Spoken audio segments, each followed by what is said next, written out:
Когда-то давно, в 2000-е годы, чуть не сказал прошлого столетия, жила-была на свете гигантская корпорация Супер-Мега-Софт. Добрая-предобрая, а уж до чего прогрессивная.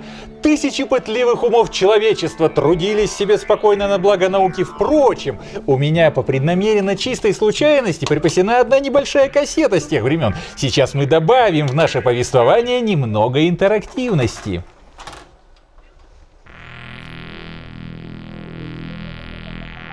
Наступил 21 век, время, диктующее прогрессу стиль жизни и твердо входящее в повседневность. С начала века все чаще и чаще человечество обращает свой взор в сторону научно-технического прогресса. На арену выходит эра информационных технологий. Международная корпорация Супер-Мега-Софт содержит филиалы более чем в 27 странах мира.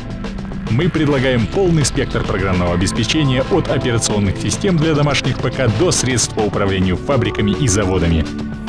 Совместными усилиями корпораций и ведущих мировых производителей изготавливаются высококачественные компьютерные комплектующие и периферия. Компания делает активные шаги в кибернетике и робототехнике, имея возможность заглянуть в будущее уже сейчас.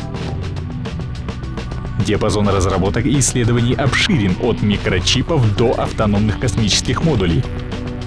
Также усилиями корпорации производятся магнитные носители информации, светочувствительные и фотоматериалы. Данная кассета записана по новейшей технологии Super Mega Vision, что обеспечивает наилучшее качество изображения и звука.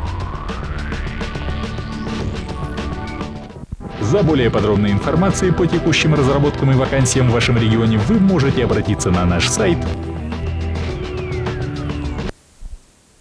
Супер-Мега-Софт. Это супер-мега-будущее. Здравствуйте, дорогие друзья! Мы коллектив студии Daylight Animation. И сейчас мы ведем разработку местами юмористической, пропорционально оптимистической и иногда пофигистической игры «Жил-был глюк». Где-то надо добавить, что в ретро-стилистике. Игра повествует о приключениях вполне себе профессора в одном очень виртуальном мире. Мы будем пронзать время и дисковое пространство, покорим скорости и расстояния, где не ступала нога глюколога. В общем, окунемся в самые электронно-вычислительные дебри. Стоп, куда это я попал? Где-то нас поджидают зловредные враги, где-то предстоит включить логику, если, конечно, ее не отключили за неуплату. Нам предстоит опробовать самые экзотические транспортные средства. Придется даже управлять самолетом. Самое главное не забывать про топливо, конечно.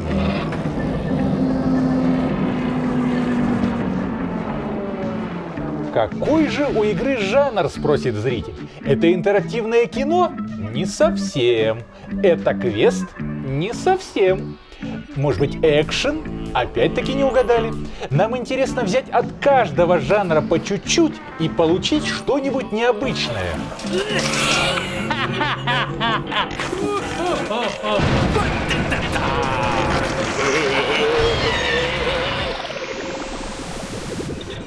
В проекте «Жил-был глюк» пересекутся две параллельные реальности – классическая анимация и кинематограф.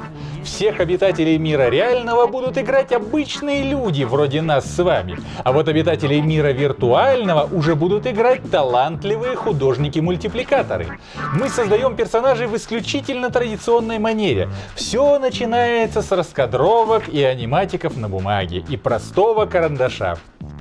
В какой-то момент нам показалось, что эстетики классической анимации недостаточно, чтобы воплотить замысел на экране, и в результате ряда экспериментов 2D-персонажи приобрели довольно-таки экстравагантный вид, но вместе с тем прибавили в объеме по половине D.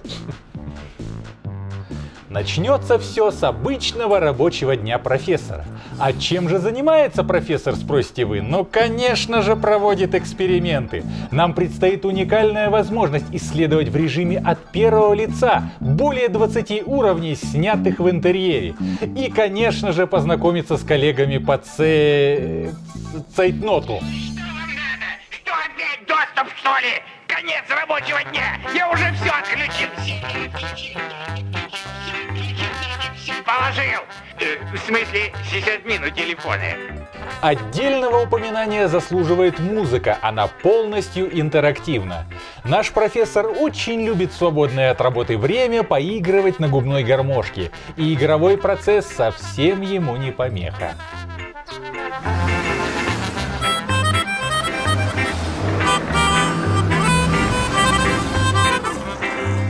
В виртуальном мире народец тоже не промах. Чего стоит виа-гороховый суп?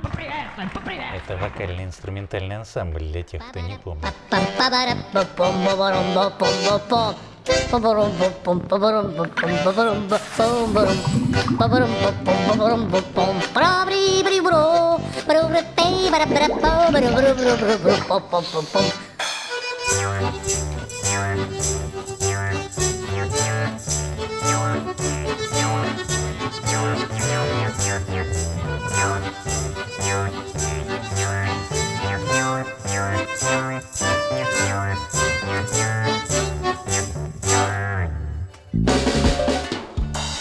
Более 3 десятков композиций записаны на разнообразных живых инструментах и сведены на магнитную ленту для придания им колоритной старомодной окраски.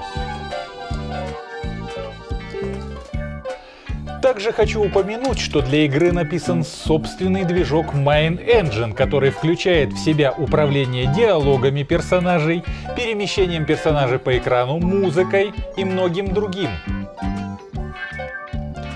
А на закуску вам самое интересное — возможность поучаствовать в производстве данной игры.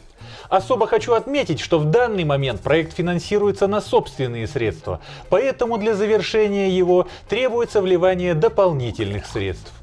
Поддержавших ожидают интересные сюрпризы, демонстрация эксклюзивных рабочих материалов с проекта, раскадровки, небольшие акварели от художников проекта и многое другое.